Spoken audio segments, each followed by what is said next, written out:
So using this CTS RTS mechanism, I can guarantee that I'm avoiding collisions between those members of BSS in a BSS. Okay, but remember that using this strategy, using this mechanism, RTS CTS mechanism, I'm avoiding the collision between the systems inside itself. But I cannot, never, I cannot avoid noises in wireless environments. Never. Nobody can say that, okay, I'm granted that there is no noise in this environment. No, nobody can guarantee this.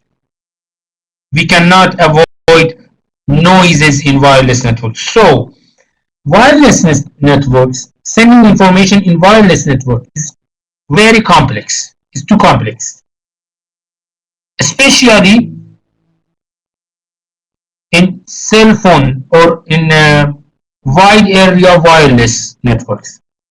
Especially in cell phones, cellular telephones. And when we talked about different generations of wireless cell phones, those generation, the main differences between those generation is about the sending information mechanism in their physical layer. The basic and main differences between different generations of cell phone technologies is on their physical and MAC layers, not in the rest of layers. Okay? Yeah, this is the frame, MAC frame of Wi-Fi. It's similar to the MAC frame of Ethernet in the same way, but there are some differences in this frame. You have 2 bytes for frame control, 2 bytes for the duration, and here you can find 4 different fields of addresses. Okay, 4 different fields of addresses, and a payload and CRC, and a sequence control field. Okay. The main difference between this structure of frame of wireless LAN with the frame of Ethernet is that in this structure here, we have 4 fields of address, MAC addresses. In Ethernet, we have only 2 fields of MAC addresses, but here we have 4 fields.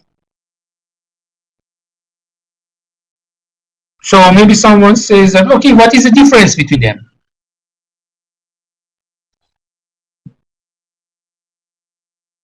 Same as Ethernet, we have the sender and the receiver MAC addresses here. It's completely same as Ethernet. In the Ethernet, we have a similar strategy.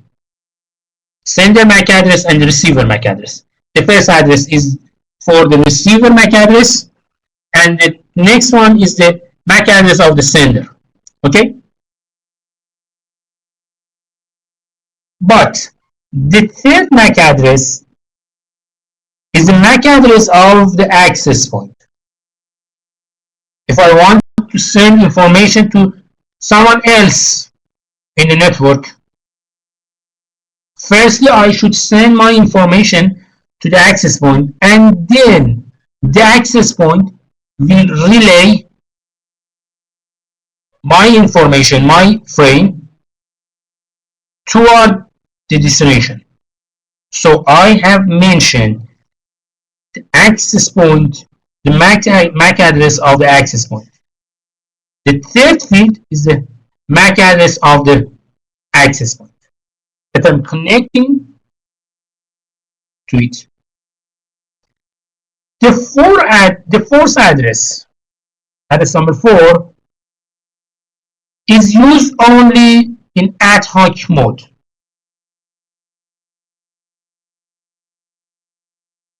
It means that if I use an infrastructure mode, I never use this field in infrastructure mode. But in ad hoc mode, yes, I can use this field. Why? Because in ad hoc network, the topology of the network would be changed very fast.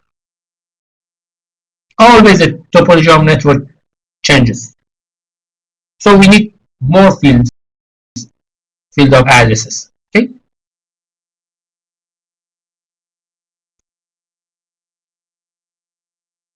Look at this one here. The system H1 wants to send information toward the internet. So the next hop of this path, sending information from H1, the next hop is R1. I have to send information to the access point, and then that access point would relay the frame toward R1. But here, look at this one. I'm sending information toward the access point. So I should mention the MAC address of access point, MAC address of H1, and MAC address of R1. I have 3 MAC addresses.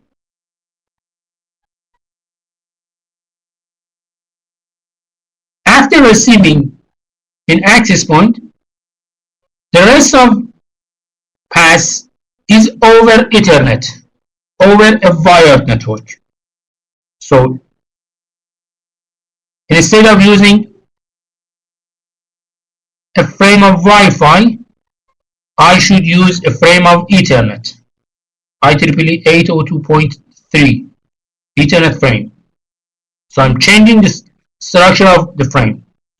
And now I'm using the R1 MAC address. What is H2? H2 is here. The MAC address of this access point toward connecting toward R1. So I need this third MAC address here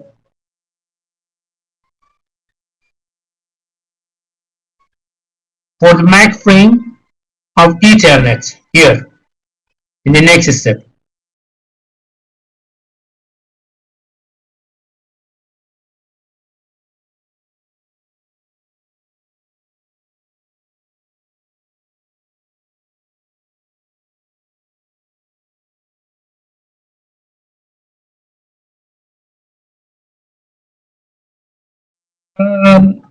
Okay, so we use this structure for addressing in a frame of Wi-Fi, but here we have the 2 bytes or 16 bits as a frame control in the MAC frame of Wi-Fi. We have a 2 bytes frame control. Let me look on these fields very shortly. Okay. Protocol version, type, subtype. For example, type is related to RTS, CTS, acknowledge, or data. We talked about these types. Is this frame sent by an AP or it's sent toward the AP?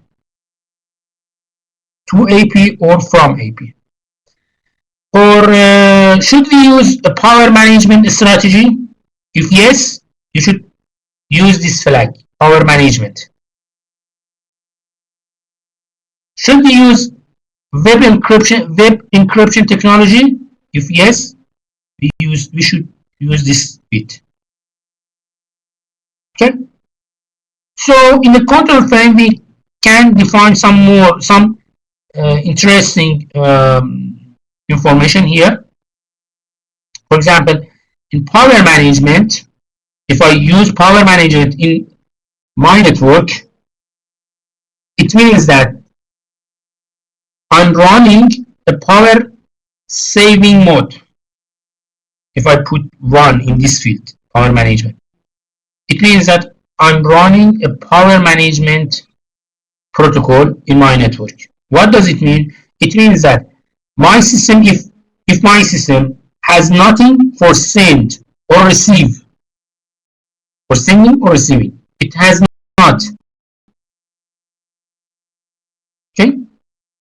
There is no information for sending or receiving. So, if we set this field, power management, it means that access point, I want to sleep, I want to go to sleep. Okay? I want to sleep. I'm sleeping, and after a while, I will wake up.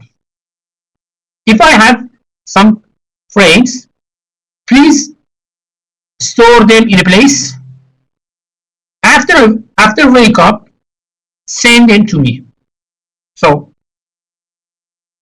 I'm sleeping, and after a while I wake up. Okay, I wake up. Is there any new frames for me? If yes, send me. If no, I'm sleeping again for a longer time, longer than previous time. The access point would check, okay, for example, okay, there is no information, sleep again. My system will sleep again for a longer time, longer than my sleeping time in the first period. After a while, okay, I wake up. Is there any information? No. Okay, I'm sleeping again. Again, for a longer time, longer than the second period. I will repeat this strategy. Using this strategy, my system will save its power because during the sleeping mode, it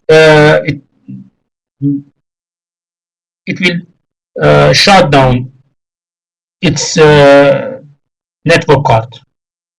It never doesn't send or receive information. So I'm saving the power for sending or receiving those information. Okay, that is very interesting. It's an interesting option for mobile devices to save information, to save battery. Okay. Maybe someone says that, okay, for example, my network has 2 BSS. Okay, BSS 1, BSS number 1, and BSS number 2. Okay, I'm saying okay. For example, in our school, in the university, we have different BSS, different access point. So we have different BSS. Okay. I have a question.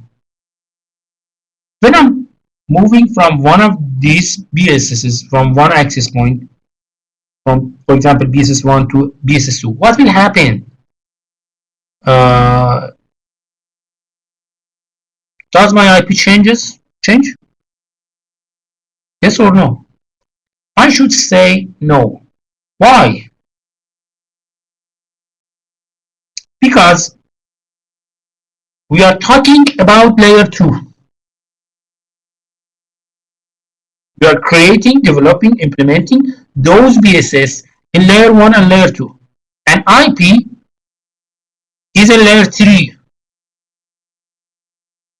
So if I move between those access points, if I move inside the school, in the university, inside our school in the university, the only things that I change is MAC address of the access point. I'm leaving one access point and joining to the another access point, and everything is happens in the layer 2. So simply, in switches, we have a self-learning technology. It means that the switch can learn. Okay, I can receive information from, for example, system A from this port. And now I'm changing my access point. Okay, I'm receiving information from system A from that port. The switch has a self-learning mechanism. It learns my position. So it's simple. I don't need to change my IP address. The whole of those BSS, all of them are in a single IP subnet. All of them are in the single or in the same IP subnet. I don't need to change my IP address when I'm moving in the school. Changing my access point from access point A to access point B. If something happened in layer 2.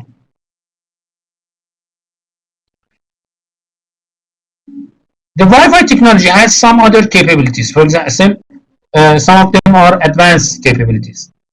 I talked about power management, okay, and we have other technology for rate adaptation. In the past, we said that in wireless technologies, according to the SNR value, SNR and bit error rate values, I can change my modulation techniques to overcome the increases in bit error rate value, to keep the SNR in a good level. So simply, when I see that, okay, the bit error rate is increased in my network, simply the wireless LAN, the hosts in wireless LAN would changes their modulation to a stronger one. For example, changing from CAM 256 to CAM 16, and changing from CAM 16 to BPSK, for example. Why? If you remember, at the first of this session, I said that the location of your wireless LAN is important. Maybe the walls are too thick, or maybe I'm going far from the range of my wireless LAN. In both of these cases, the received signal to my system is very weak. It means that its SNR value is very low. And if you remember, I said that SNR has a reverse relation with bit error rate. So a lower SNR means a higher bit error rate. So I have to change my modulation technique to a stronger one to overcome this problem.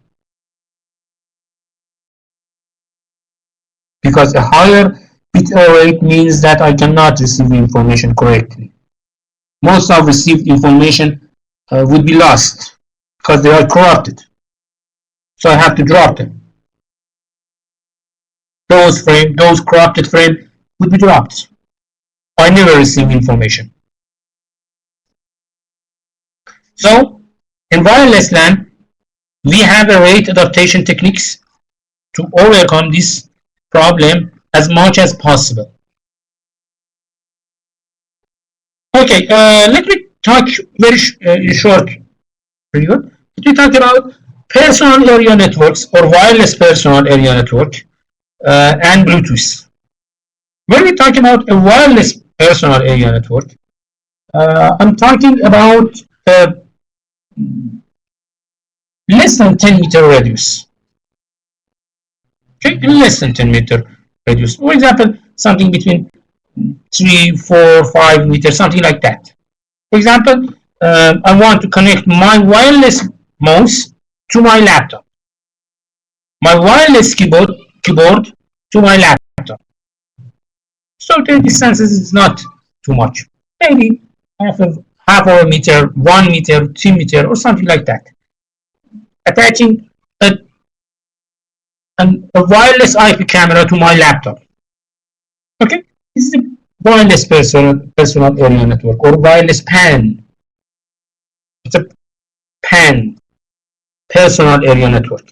And now we are talking about wireless PAN, WPAN. Okay, Bluetooth is the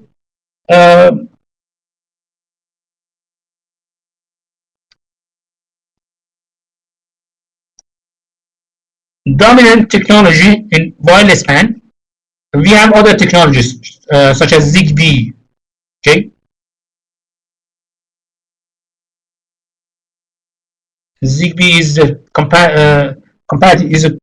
competitor technology with Bluetooth, and IEEE 802.15 is another competitor. IEEE 802.15.4 is similar to Bluetooth.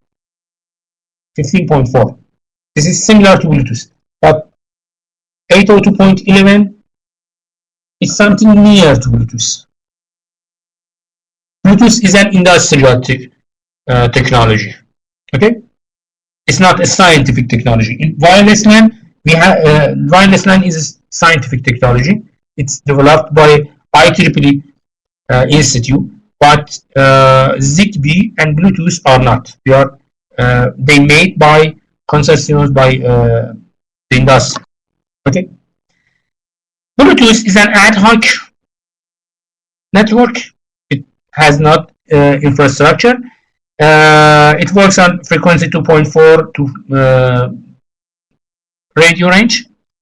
Its maximum speed, its maximum transmission speed is up to 3 megabit per second, and its control strategy is slave and master, or master client.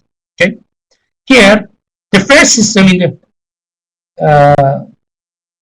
we call this as a piconet. Look at this cloud here, this circle or cloud. We call it as a piconet. Piconet.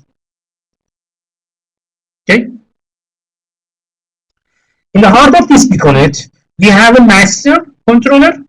One of those, the first system who on his Bluetooth. Okay. He is the master, the first system with the on state status Bluetooth. Okay, and the others systems, they want to connect to my to connect and send information. They are client systems. If two client devices wants to send information together, they should ask from the master. Okay, master, I want to send information to client, for example, number 2. And the master will grant those transmission. And in a piconet, we can have up to 7 different systems, 7 different clients in a piconet. And you can see there are some parked nodes inside the piconet. They are parts of piconet, but they are parked. They have no idea for sending or receiving information. Or they are slept systems. Okay, so the park mode systems are those systems that they are sleeping, and they would be wake up next time, for example. But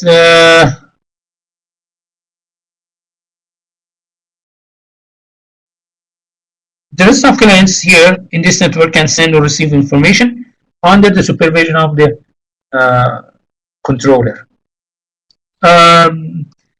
In Bluetooth, we are using TDM technology with 625 microsecond time slots, and if we use FDM technology, in FDM technology, the sender can use 79 frequency channels, 79 well known or known frequency channels, and sender and the receiver, both of them, would hops from one channel to another channel during each time slot. I mentioned that the time slot is 625 microseconds. In each time slot, the sender and receiver are working in one of those 79 channels. And after finishing that time slot, in the next time slot, they will hop. They will go to another, jump to another channel. Next time slot, jumping to another one. Next time slot, jumping to another one. And this jump is random. It's completely random. It means that I don't know, for example, if the sender and receiver are in, for example, channel 50, what is the next channel? I don't know. Because it's completely random.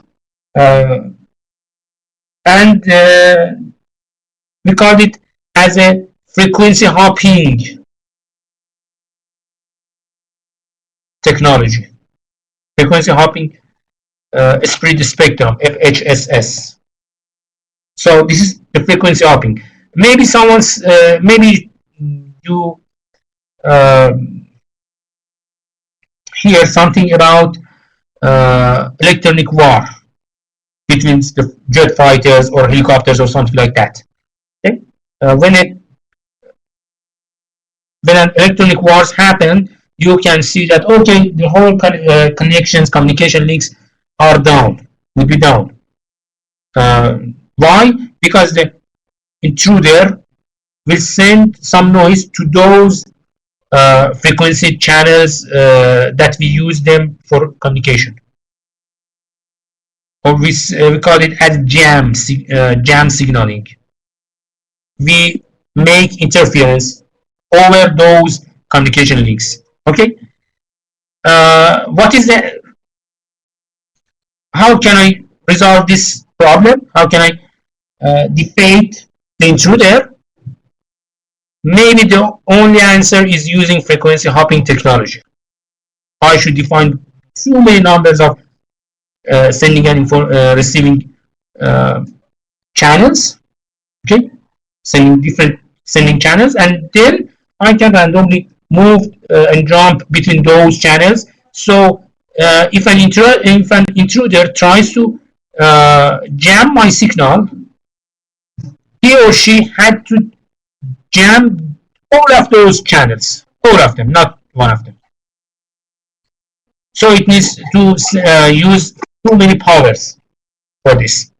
Okay, so we can act against electronic wars using frequency hopping technology. Okay, that's enough for today. Any question?